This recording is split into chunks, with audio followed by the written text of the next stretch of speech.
Hi all, I'm Professor Dragan Illich from the School of Public Health and Preventive Medicine, and welcome to this brief video presentation in which we'll cover the essentials for your upcoming critical appraisal topic on therapy. So as part of the EBCP program for this semester, we've focused on critically appraising randomised controlled trials. So for your assignment, I'd highly recommend that you continue to seek out a randomised controlled trial and use the following template in order to critically appraise your article. So the first aspect of the critical appraisal will be analysing the methodology. Are the results of this study valid? So for each of these questions, I'd advise that you probably answer with about a paragraph or so in terms of content. Please don't reply yes or no. You won't get full marks for obviously doing that. So something, for example, in the first instance, was the assignment of patients to treatments randomised?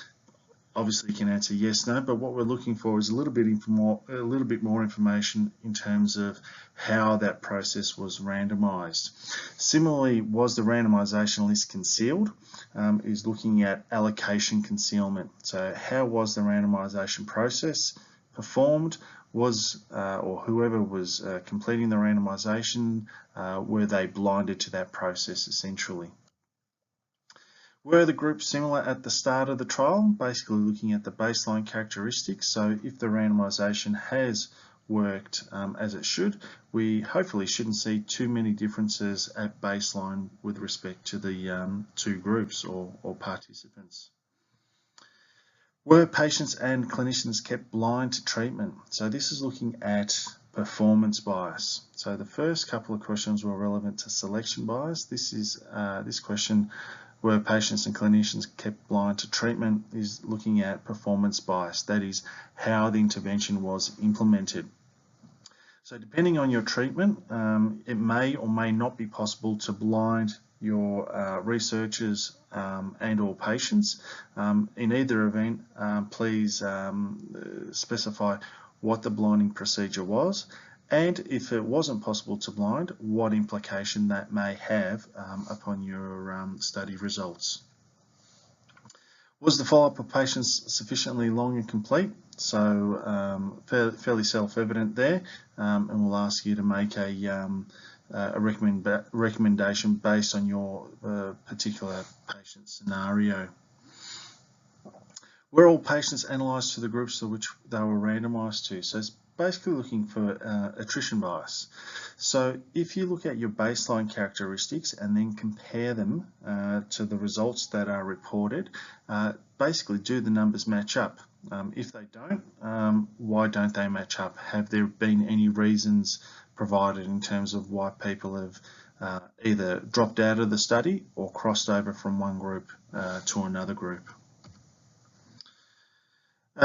Were study personnel, i.e. outcome assessors, blinded to treatment? So this is finally looking at detection bias. So those that are assessing the outcome, were they blinded to the groups to which the participants were randomised to? So ideally we'd want assessors to be blinded so they can't influence the results or manipulate the results, intentionally or otherwise, in any way. And finally, we're asking the question, were the groups treated equally apart from the experimental treatment? So apart from the fact that one group received the intervention and the other group did not, were they treated in exactly the same way? Whether that be how they were enrolled, any co-interventions that they received, how they were followed up, etc.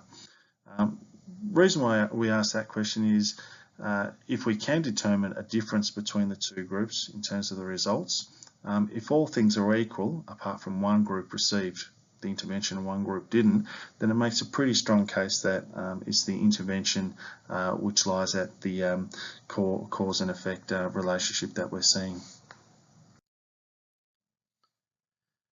The second part focuses on the results. So firstly, we'd like you to report whatever the relative risk or risk ratio is.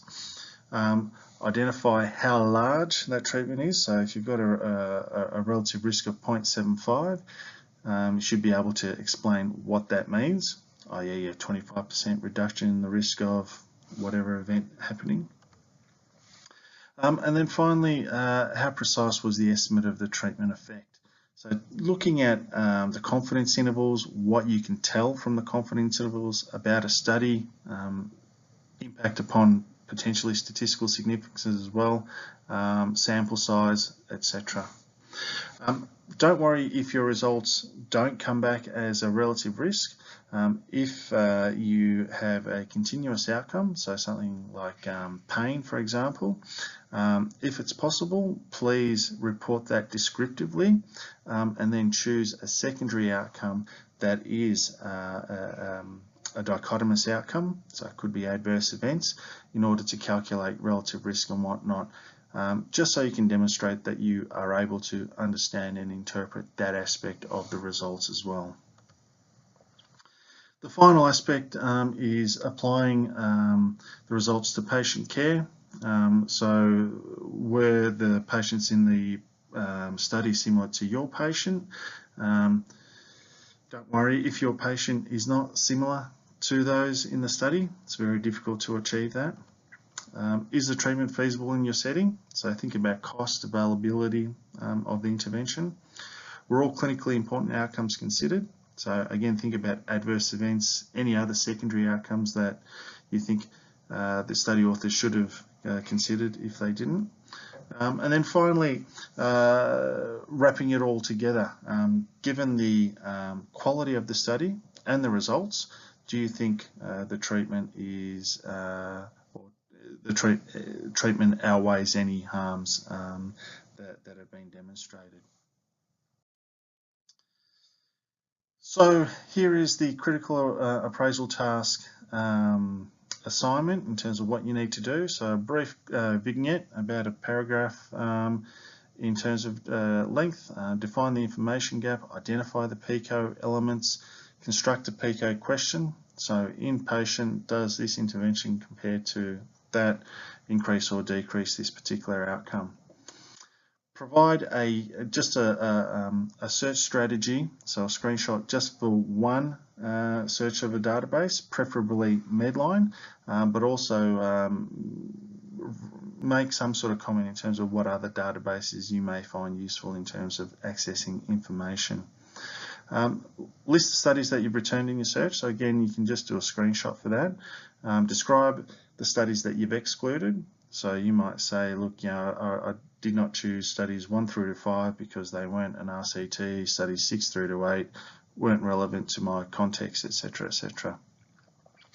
And then provide a justification in terms of why you've chosen your particular article, in terms of how it relates to your PICO, as well as where it sits on the evidence hierarchy. Before submitting your assignment, please also include a PDF copy of your article that you have appraised.